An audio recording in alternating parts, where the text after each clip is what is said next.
എവിടുന്നാ ഇത്? എവിടുന്നോ, ഒരുപാട് ദൂരെ ഒരിടത്തുനിന്ന്. അവിടെ മഴ പെയ്യുന്നുണ്ടോ? ഇല്ല.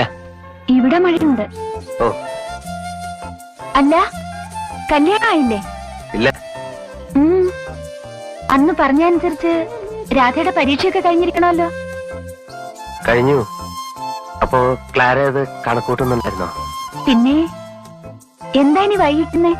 വൈകിക്കുന്നില്ല, അടുത്ത മാസം ഉണ്ടാവും. തീയതി നിശ്ചയിക്കലിന്റെ തിരക്കാവിടെ. അപ്പോ അടുത്ത മാസം ഉണ്ടാവുന്നുള്ളത് ഉറപ്പാ? നമ്മുടെ ഒരു വാക്കുണ്ട്, ഓർമ്മയുണ്ടോ? രാധ മണ്ണാർത്തോടി വരുന്നതുവരെ തമ്മിൽ കാണുള്ളൂ എന്ന്. ഓർമ്മയുണ്ട്. ഞാൻ വരാം. എന്ന് ഏത് ട്രെയിനിന് വരണമെന്ന് ഞാൻ ടെലിഗ്രാം തരാം, അന്നത്തെ പോലെ. വരുമല്ലോ? അതോ വരാതിരിക്കുമോ?